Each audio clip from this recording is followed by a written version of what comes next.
Hello friends, দেখো এখানে খানিকটা চিংড়ি মাছ নিয়েছি আর আমি এখানে খানিকটা নিয়েছি পেঁয়াজ আদা রসুন পেস্ট করে নিয়েছি। আমি এখন চিংড়ি মাছটা আমি কড়াই তেল দিয়েছি, দেখো বেশ খানিকটা তেল দিয়েছি।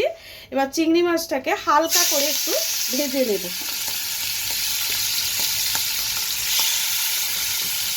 বেশ অনেকটা চিংড়ি আছে আমার এখানে, খানিকটা আমার বাড়িতে ছিল, একটু মাঝারি সাইজটা, আর ছোট চিংড়ি আমার আজকে নিয়ে এসছে তোমাদের দাদাভাই, ওই জন্য সব মিলে প্রায় 700 গ্রাম মতো চিংড়ি মাছ আমার কাছে রয়েছে। আমি মাছটাকে একটু খুব কড়া ভাজা করব না, কারণ চিংড়ি মাছ খুব কড়া ভাজা করলে সেটা শক্ত হয়ে যাবে। এটা হালকা করে ভেজে নেব।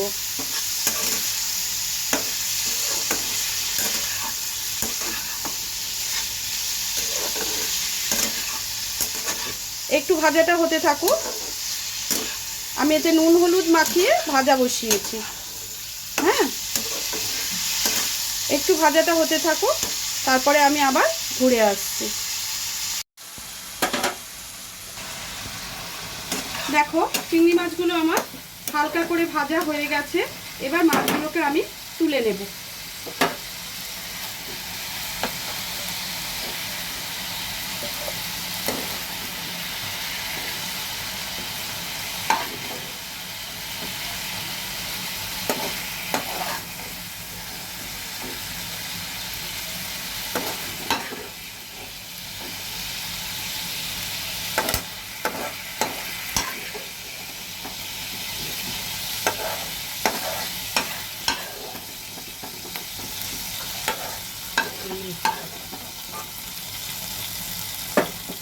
দেখো মাছগুলোকে আমি ভেজে তুলে নিয়েছি। এবারে কড়াতে আর একটু তেল দিয়ে দেবো।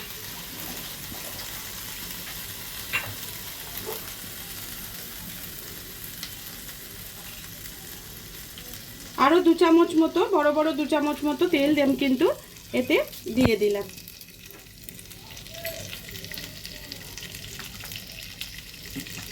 এবার এর মধ্যে আমি এখানে যে পেঁয়াজ আদা রসুন দেখো বেটে রেখেছি, এটা এর মধ্যে আমি দিয়ে দেব।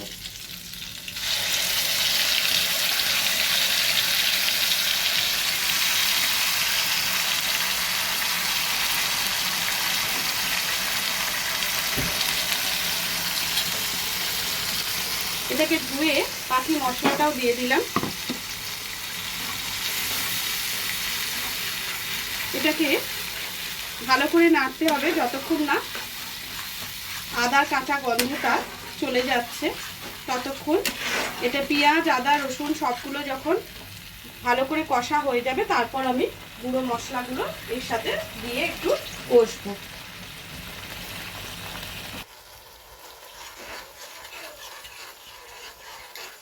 এটা একটু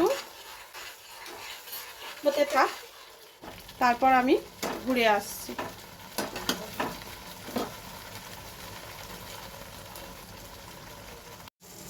দেখো পেঁয়াজটা কিন্তু আমার অনেকটাই কষা হয়ে গেছে।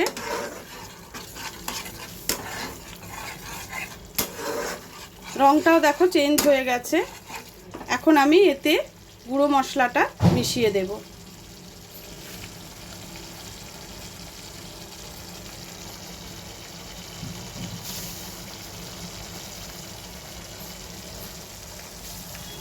এখানে দিচ্ছি দেখো হলুদ আর কাশ্মীরি লঙ্কার গুঁড়ো,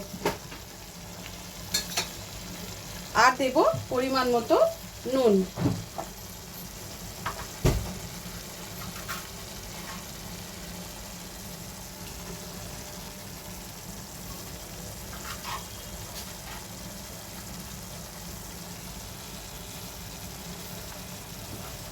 খুব নুন আমি দিইনি। আর দিয়ে দিচ্ছি একটু জিরের গুঁড়ো, সামান্য জিরে গুঁড়ো দিয়েছি।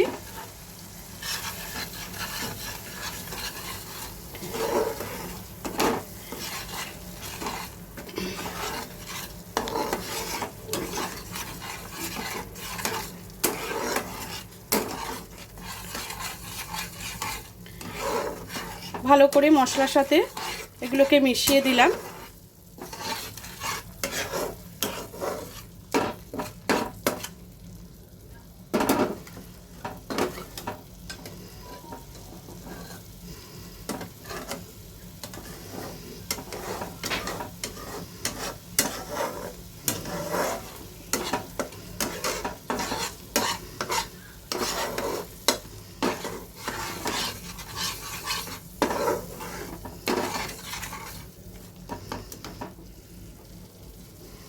আবারও একটু কষে নেব।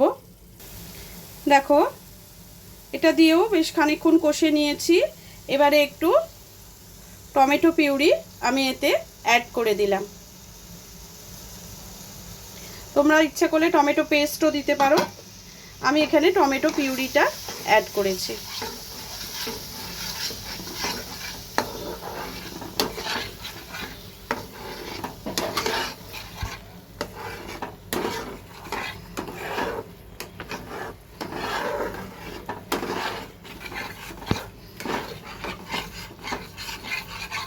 এটাকেও একটু কষে নিতে হবে।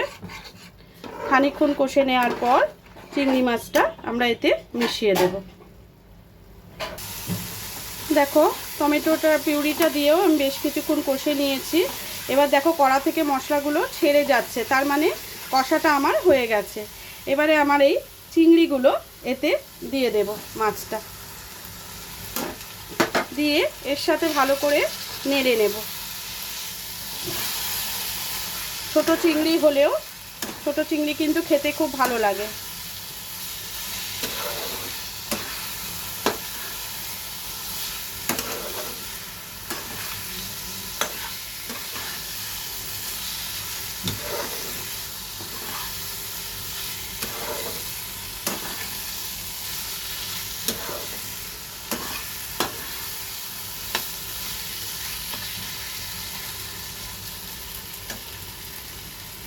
এটা একটু কষে নিয়ে এতে আমি খানিকটা নারকেলের দুধ দিয়ে দেবো।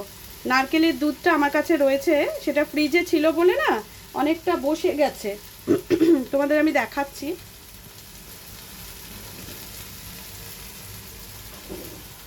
এই দেখো এটা অনেকটা বসে গেছে। এইটাকে আমি একটা কিছুতে ঢেলে একটু জল মিক্সড করে আমি এই এতে দিয়ে দেব। এটা একটু কষাটা হোক। দেখো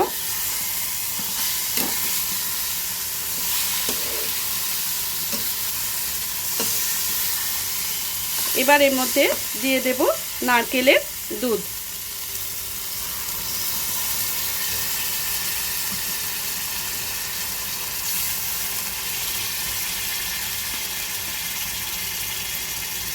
বাটিটাকে ভালো করে জল দিয়ে ভালো করে দুধটা যেটা নিচে লেগে আছে ধুয়ে একেবারে দিয়ে দিলাম। তার সঙ্গে আরেকটু জলও আমি দিয়ে দিলাম।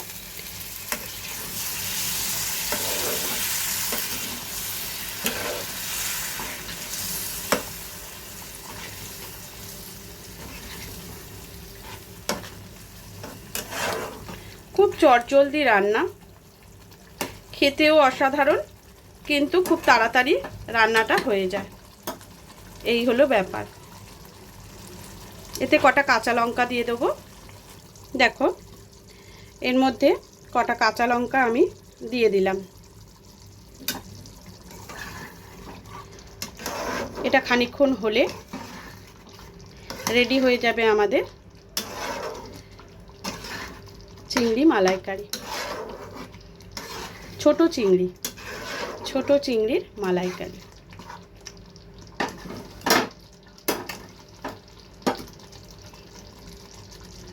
এটা কিছুক্ষণ হোক, তারপর আমরা ঘুরে আসছি।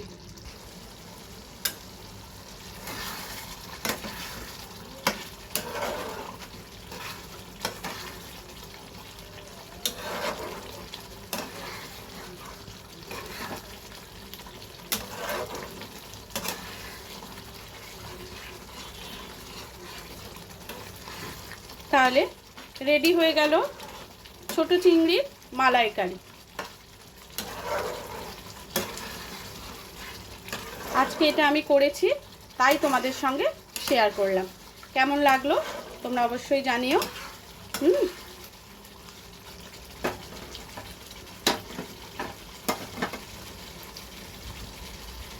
আমি সার্ভ করে তোমাদের দেখাচ্ছি। দেখো ছোট চিংড়ির মালাইকারি আমি তোমাদের বললাম সার্ভ করে দেখাবো, দেখো কেমন লাগছে। এটা খুবই ভালো হয়, তোমরা নিশ্চয়ই জানো, এবং আমি যেভাবে করি তোমাদের দেখালাম। রেসিপিটা কেমন হয়েছে অবশ্যই জানাবে। আজকের মতো ভিডিওটা এখানে শেষ করলাম, টাটা।